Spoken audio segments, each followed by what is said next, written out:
Co-powered by Techno. Location बहुत important है। इसमें बदलती स्ट्रैटेजी के तहत ही एक्सपर्ट से सवाल करेंगे क्योंकि इजराइल के ये सबसे बड़े एयर बेस में से शामिल है, इसलिए इसको लेकर एक्सपर्ट से सवाल करने से पहले जानिए गलीली और हाइफा में किस तरीके से बहुत बड़े हमले को अंजाम दिया गया है। और खबर आई है कि अब गलीली में इजरायली सैन्य बेस पर अटैक हुआ है, हाइफा में राफेल के प्लांट पर अटैक हुआ है, राफेल डिफेंस कंपनी के स्टोर पर अटैक को लेकर भी आई है खबर सामने। हिजबुल्लाह के सबसे घातक हमले की एक साथ तस्वीर भी अब आपके सामने, क्योंकि जगह इंपॉर्टेंट है, लोकेशन इंपॉर्टेंट है कि किस तरीके से अब अलग अलग फेजेस में अभी तक हिजबुल्लाह हमलों को अंजाम देता आया था, उसमें क्या ये चौथे फेज की शुरुआत है, क्योंकि 5 इलाकों पर एक साथ जिस तरीके से हमलों को अंजाम दिया गया है। इजराइल में अलर्ट को लेकर भी सबसे पहली खबर हमने आपको दिखाई थी, क्योंकि इजराइल में सायरन गूंज रहे हैं। अब यही सवाल इंपॉर्टेंट है कि क्या हिजबुल्लाह ने भी अब हमलों को देखते हुए अपनी रणनीति को बदलते हुए सीधे सैन्य बेस को टारगेट करना शुरू कर दिया है। अचल मल्होत्रा सर से करूं सवाल, उससे पहले एक और तस्वीर, क्योंकि इजराइल की पोर्ट सिटी हाइफा में धमाके की ये तस्वीर सामने आई है। हाइफा में इंडस्ट्रियल एरिया पर हमले को अंजाम दिया गया, आईडीएफ की मिलिट्री फैसिलिटी पर अटैक की ये तस्वीर देखिए।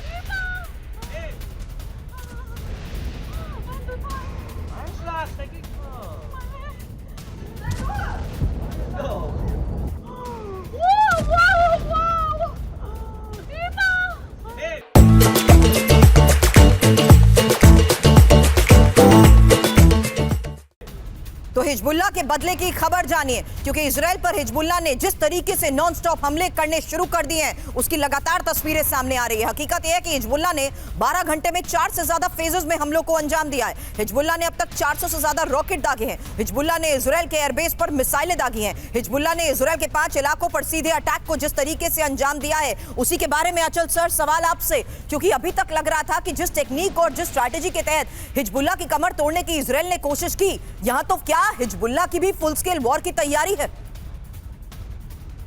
क्या देखिए, हिजबुल्लाह काफी समय से इस कॉन्फ्लिक्ट का एक अहम हिस्सा बना हुआ है। जहां तक हमास का सवाल है, उनकी तो डायरेक्ट कॉन्फ्लिक्ट है पैलेस्टीनियन कॉज को लेकर, but at the end of the day Hezbollah हो, हमास हो, हूती हो, ये सब ईरान के प्रॉक्सीज हैं। और एक्चुअली ये वॉर जो है इजराइल और ईरान के बीच में इन प्रॉक्सीज के थ्रू हो रही है। 7 अक्टूबर से ये शुरू जरूर हमास ने की थी, लेकिन उसके बाद आप देखिए धीरे धीरे हिजबुल्लाह, हूतीज, ये सब इसमें इन्वॉल्व होते चले जा रहे हैं। और तब से अब तक वार पलटवार ये सिलसिला बदसूर चलता जा रहा है। अब इसका दायरा बढ़ रहा है, जैसे दूसरे पैनलिस्ट ने कहा, सेंटर ऑफ ग्रेविटी बदल रही है। तो जो जिसके पास दूसरी जो वल्नरेबल पॉइंट्स हैं उसे टारगेट करेगा। और इस बार का जो लेटेस्ट प्रोवोकेशन है वो मेरे ख्याल से इजराइल की तरफ से हुआ, जो उन्होंने पेजर और वॉकी टॉकीज के थ्रू अटैक किया। और ये जाहिर है कि इजराइल को इस बात का जरूर अंदाज होगा कि इसके बाद रिटेलिएटरी मेजर्स होंगे। बट इजराइल ने इस समय ऐसा लग रहा है कि सोच लिया है कि इस मौके का पूरा फायदा उठाकर हमास, हिजबुल्लाह, हूती, जितने भी उसके प्रॉक्सीज हैं, उनको जहां तक वो न्यूट्रलाइज कर सकता है वो करेगा। अफसोस की बात यह है कि इस समय दुनिया के बड़े बड़े खिलाड़ी बैठे हुए हैं, न्यूयॉर्क में ज्ञान बांट रहे हैं, लेकिन कोई कोशिश नहीं कर रहा इसको रुकवाने की। ये बहुत अफसोस की बात है। यूनाइटेड नेशन जिसका सबसे strong pillar peace and security है, मुझे लगता है वो काफी हद तक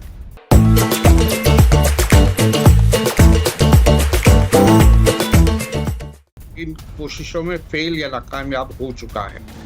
अभी आगे ग्राउंड रियलिटी को जिस तरीके से इस वक्त सामने आ रही है, उसमें हकीकत यह है कि this is a cycle of violence, जिसमें अटैक, काउंटर अटैक की जो तस्वीरें सामने आ रही है। एक और खबर बता दूं, लेबनान के बाद इराक से हमले को लेकर भी अब खबर सामने आ चुकी है, जहां जानिए किस तरीके से इजराइल पर इराक से मिसाइल अटैक हुआ है और इराक से दागी गई 2 क्रूज मिसाइलों को लेकर खबर आई है। इराकी मिलिशिया के हमले की आशंका है और जिस तरीके से फिलहाल हमले को अंजाम दिया गया, ये देखिए तस्वीर, इजराइल पर ये इराक से मिसाइल अटैक माना जा रहा है और इराक से दागी गई 2 क्रूज मिसाइलों के बाद की तबाही की ये तस्वीर सामने आई है।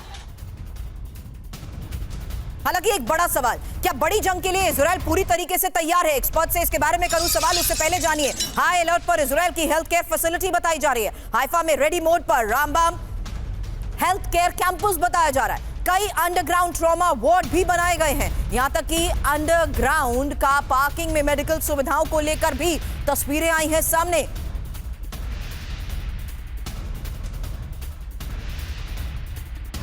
हाईएस्ट लेवल अलर्ट पर इजरायली एयरफोर्स। पहल सर समझूंगी इसका मतलब, उससे पहले खबर और डिटेल, क्योंकि highest level alert Israeli air force की तरफ से फुल स्केल वॉर के लिए तैयार इजरायली एयरफोर्स बताई जा रही है और किसी भी वक्त हमलों के लिए रेडी है आईडीएफ के ये fighters. Israeli air force chief Tomer Bar ने इसको लेकर चेतावनी दी है। नॉर्दर्न कमांड के साथ युद्ध तैयारियों पर बैठक के बाद क्या खबर निकलकर सामने आई है, इस बारे में रखूं इंफॉर्मेशन। उससे पहले जानिए किस तरीके से एयरफोर्स चीफ तोमर बार की ये चेतावनी, क्योंकि अब फाइटर जेट्स तैयार बताए जा रहे हैं। लेबनान में मचे हाहाकार की तस्वीर तो आप देख रहे हैं, लेकिन हाईएस्ट लेवल अलर्ट पर इजरायल की एयरफोर्स बताई जा रही है। फुल स्केल वॉर के लिए तैयार इजरायली एयरफोर्स, जहां किसी भी वक्त हमलों के लिए रेडी हैं आईडीएफ के फाइटर जेट्स और इजरायली एयरफोर्स चीफ तोमर बार की ये चेतावनी। नॉर्दर्न कमांड चीफ और गॉर्डन के साथ तैयारियों का बाकायदा जायजा भी लिया गया है। Co-powered by Techno.